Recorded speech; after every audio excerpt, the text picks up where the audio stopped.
السلام علیکم ناظرین، ہمارے چینل محمد اسلامک ٹیوب میں آپ سب کو ایک بار پھر سے خوش آمدید۔ امید ہے کہ آپ اللہ تعالیٰ کے فضل و کرم سے خیریت سے ہوں گے۔ تو ناظرین، جیسا کہ آپ سب کو پتہ ہے کہ مولانا طارق جمیل کے بیٹے عاصم جمیل کے وفات کے بارے میں سوشل میڈیا پر بہت سی غلط خبریں پھیلائی گئی ہے۔ انہی خبروں کے سلسلے میں مولانا طارق جمیل نے اپنا بیان دیا ہے اور قوم سے گرا و شکوہ کا اظہار کیا ہے۔ تو چلے ویڈیو کو شروع کرتے ہیں۔ شکر ہے، بہت لوگوں نے تعزیت کی، لیکن اس موقع پر کچھ لوگوں نے بہت منفی کردار ادا کیا۔ میں ایک جوان بیٹے کی میت اٹھا رہا ہوں اور اس کو قبر میں اتار رہا ہوں، اور سوشل میڈیا پہ کیا کیا میرے ملک کے انسانیت ہی بھول گیا ہے۔ اسلام کو پتہ نہیں کیا بنا دیا ہے۔ اسلام تو آتا ہے جب نبی کی زندگی سامنے ہوتی ہے، تو کوئی خوابوں پہ تبصرے کر رہا ہے، کوئی میرے اوپر تنقید کر رہا ہے، کوئی میرے بیٹے کو کہہ رہا ہے مولوی کے بیٹے نے خودکشی کر لی۔ تو بتاؤ میرے اوپر کیا گزری ہوگی اس سے؟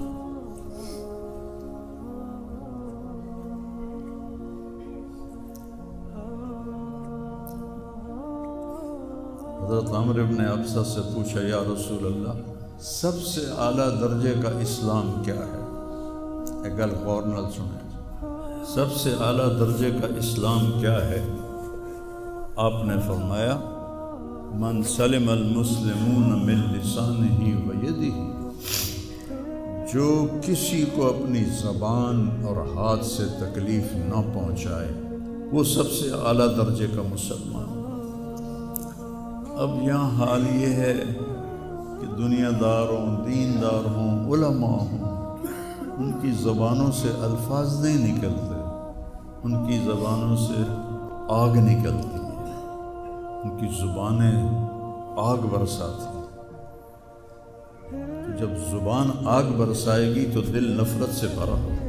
لیکن میں نے کہا، یا اللہ، میں نے تجھ سے وعدہ کیا تھا کہ میں اپنی وجہ سے کبھی کسی سے نفرت نہیں کروں گا، کسی سے بغض نہیں رکھوں گا، کسی سے قطع تعلق نہیں کروں گا۔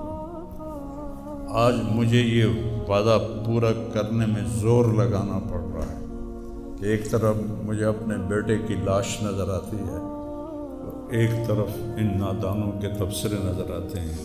میں کسی کا نام نہیں لیتا، بھرا پڑا ہے سوشل میڈیا، اور اتنی جھوٹی خبریں، اتنی جھوٹی خبریں، اتنی جھوٹ۔ زخم پہ مرہم لگاتے ہیں یا نمک چھڑکتے ہیں، اور وہ اسلام سمجھ کے کر رہے ہیں۔ میرے بیٹے کی لاش میرے سامنے ہر وقت نظر آتی رہتی ہے، اور کوئی کہہ رہا ہے خواب جھوٹا بیان کیتا سن، کوئی کہہ رہا ہے بیان کرنے والا کوئی جھوٹا ہے ہی، کوئی کہہ رہا ہے قرآن خوانی کیوں کیتی سن، یہ تو حرام ہے، کوئی کہہ رہا ہے دعا کیوں کروائی سن۔ سارا حلال حرام ایتھے ہی رہ گیا۔ ایک زخمی باپ کے زخم پر پھنبا رکھنے کی بجائے میں نے بڑے انسان زندگی میں صدمے دیکھتا ہے، ناگواریاں دیکھتا ہے، میں نے بڑی بڑی ناگواریاں دیکھی، لیکن عاصم کی ناگواری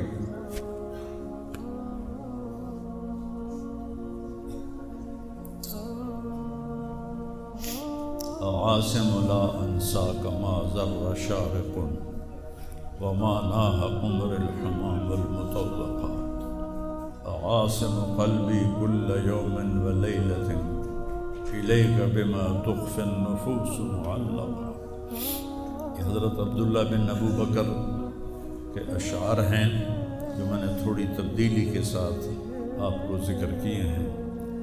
اے عاصم، جب تک سورج چمکتا رہے گا تیری یاد میرے اندر تازہ ہوتی رہے گی، میں تمہیں کبھی بھلا نہ پاؤں گا۔ اے عاصم، دن ہو یا رات ہو، تیری یادوں سے میرا بصیرہ ہو رہا ہے۔ میرا دل تجھ میں دن میں بھی اٹکا ہوا ہے، رات کو بھی اٹکا ہوا ہے۔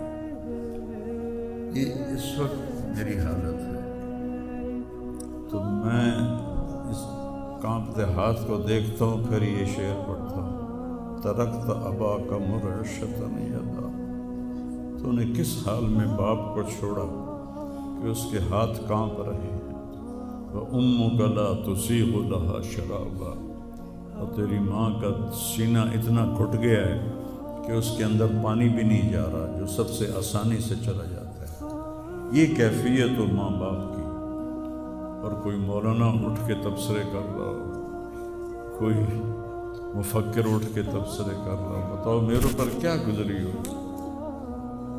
اس لیے میرے نبی نے فرمایا کہ زبان کو روکنا ساری شریعت کا خلاصہ ہے۔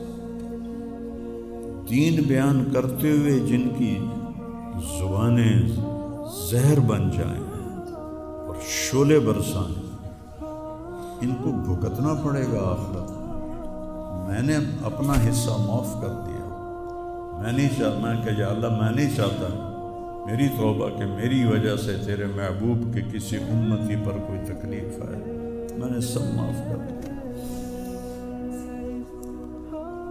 لیکن اللہ کا نظام تو چلتا ہے، اور صرف لائک لینے کے لیے جھوٹی خبر، چند پیسے اکٹھے کرنے کے لیے، وہ یہ نہیں جانتے کہ ایک باپ کا زخمی جگر اور کتنے زخم گہرے ہو جائیں گے تمہارے چند پیسوں کے لالچ، اور کرنے کو کوئی باتیں ہیں نہیں، اور جو اس قسم کی واہیات بولتا ہے اس کو لوگ سنتے بہت، کوئی مثبت بات کرتا ہے تو اس کو سنتا کوئی نہیں۔ میں نے اپنا دکھ آپ کے ساتھ شیئر کیا ہے، اور آپ کو نصیحت کرتا ہوں اپنی زبان کی حفاظت کریں۔ میرے نبی نے کبھی ممبر پہ کھڑے ہو کر کسی کو برا بھلا نہیں کہا، عبداللہ بن ابی کو بھی برا بھلا نہیں کہا، مجلس میں بیٹھ کر کسی کو برا نہیں کہا، اور تو یہ کرتا ہے، مرتے دم تک آپ نے یہ کسی کو نہیں کہا۔ کسی کی کمی بھی دیکھی تو نظریں جھکا لی، اس کی کمی کو اچھالا نہیں۔ ہمارے ہاں، ہمارے خطیبوں کے ہاں یہ دین بن چکا ہے کہ ان کے سامنے میرے نبی کی سیرت نہیں ہے، تو میں آپ کے سامنے ہاتھ جوڑتا ہوں، ویسے بھی کسی کو اپنی زبان سے دکھ نہ دیا کرو۔ چہ جائے کہ ایک جوان بیٹے کی موت کا غم لیے ایک زندہ لاش پھر رہی ہو، اور اس کو پتھر مارے جائیں، اور اس پر اپنے غصے کو نکالا جائے، بڑے دکھ کی بات ہے، بڑے درد کی بات ہے۔ یہ ہماری قوم کی گراوٹ کی انتہا ہے، گراوٹ کی میں تو اس وقت پاگل تھا، جہاں سے مجھے کسی نے جھوٹا خواب بھی سنایا تو میں نے تسلی لی کہ شکر ہے میرا بیٹا، جوان بیٹے کو اللہ نہ تنوں اٹھاون دے ویلا وکھاوے، اللہ تنوں اٹھاون دا ویلا نہ وکھاوے۔ تو جو تار سے نکلی ہے وہ تم سب نے سنی ہے، جو ساز پہ بیت گزری ہے وہ کس دل کو پتا ہے۔ یہ تو وہی جانتا ہے جس پہ یہ صدمہ گزرتا ہے، وہی جانتا ہے جس کا جگر ٹوٹے ٹوٹے ہوتا ہے۔ اوروں کو کیا پتا کہ اولاد، جوان اولاد کا، اور میرا بچہ یہ اتنا نیک تھا، کبھی غیبت نہیں کرتا، کبھی غیبت نہیں کرتا، کسی سے نفرت نہیں کرتا تھا، کسی کی غیبت کرنے نہیں دیتا تھا، کسی کی برائی کرنے نہیں دیتا تھا۔ یعنی اس کی آپ بات سنیں کہ یا اللہ جن جن لوگوں نے پاکستان کو لوٹا ہے اس میں جتنا میرا حصہ لوٹا ہے میں نے سب کو معاف کیا۔ ایسے اخلاق والا بچہ میرا مر جائے اور مجھ پر تان و طنز ہو رہا ہو، قرآن خوانی کیوں کرائی، کوئی کفر کر دیتا ہے، اسلام ہی چوں نکل گیا۔ یہ دیوبندی بریلویوں نے آپس میں لڑ کے پوری امت کا بھولیا بگاڑ کے رکھ دیا۔ خطیبوں نے، میں صحیح علماء کی بات نہیں کر رہا، خطیب چاہے دیوبندی کے ہوں، چاہے اہل حدیثوں کے ہوں، چاہے وہ بریلیوں کے ہوں، چاہے وہ شیعوں کے ہوں، سوائے نفرت کی آگ بھڑکانے کے ان کے پاس اور کوئی موضوع کوئی نہیں۔ آج میں گیا ہوں اپنے، صبح بہت میرا سر بھاری تھا تو میں سیر کے لیے فجر کے بعد نکلا، اپنے مین فارم پر پہنچا تو وہاں نوکر کھڑے تھے۔ تو ہمارا ایک نوکر ہے شبیر اس کا نام ہے، تو وہ میں نے ایسے ہاتھ بڑھایا ملنے کے لیے، کہا میاں صاحب آسم میاں طرح ساڈے نال ملو، انج نہ ملو۔ میں کیا وہ کیوں ملتا ہے؟ ہمارے ہاں زمینداروں میں نوکر اور زمینداروں کا آپس میں بڑا فاصلہ ہوتا ہے، وہ جب ہمیں ملتے ہیں تو یوں جھک کے ملتے ہیں یا گوڈے پکڑتے ہیں اور اپنے آپ کو پیچھے ہٹا کے کھڑے ہوتے ہیں۔ تو وہ شبو نے کہا جی ہم میاں صاحب سے ملتے تھے ایسے ہی جی میں ساڑھے نال ملتے ہیں۔ تو وہ کہتے یار تم لوگوں کو تو ملنے کا طریقہ ہی نہیں آتا، ہاتھ کھولو۔ ان کے ہاتھ کھلوا کے ان کو جپھا ڈالتا تھا اور ان کے کپڑوں پہ مٹی لگی ہوتی تھی۔ ایسا میرا بیٹا گیا۔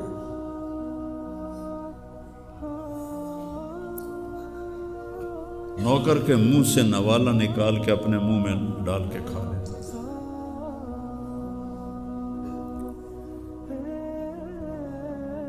کبھی اس کی جیب میں پیسے نہیں ہوتے تھے، جو بھی دیتے وہ ادھر دے دیا، ادھر دے دیا، ادھر دے دیا، ادھر دے دیا۔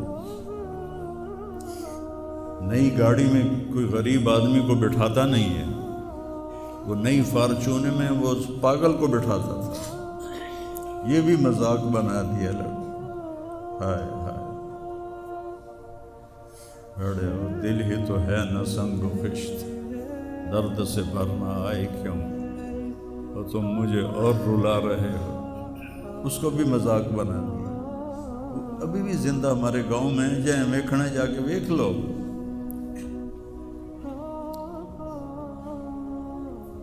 اور اس نے کہا کہ میرے رب نے میری بخشش کر دی اس ملنگ کی خدمت کی وجہ سے۔ اسے پاگل دے کپڑے وٹامنا، نامامنا، وہ دے وال کٹامنا، وہ دے نو کٹامنا۔ ایک زمیندار دے بیٹے دا اے کوئی سوکھا کام، وہ دے ماں پہ نان کرنا۔ اتنا غریبوں سے اس کو پیار تھا،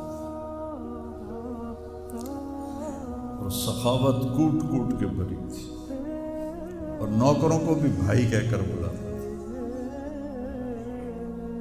ہم لوگ بلاتے ہیں اوئے ایدے آ، ہمارے جو ہم نے اپنے والدین کو دیکھا، چاچے تائے بابے دیکھا، اوئے برا کہتا بھائی ادھر آئیے۔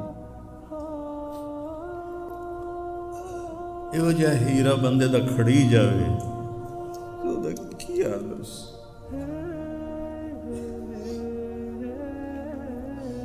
شرم ہی نہیں آتی لوگ ہم وقتاً 4 ٹکے یا سستی شہرت لین واسطے۔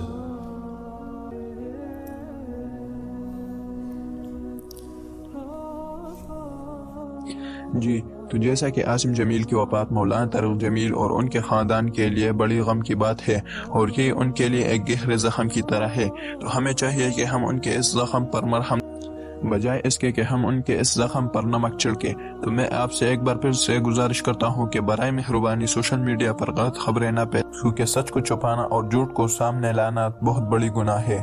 تو مجھے اجازت دیجیے گا، اللہ حافظ۔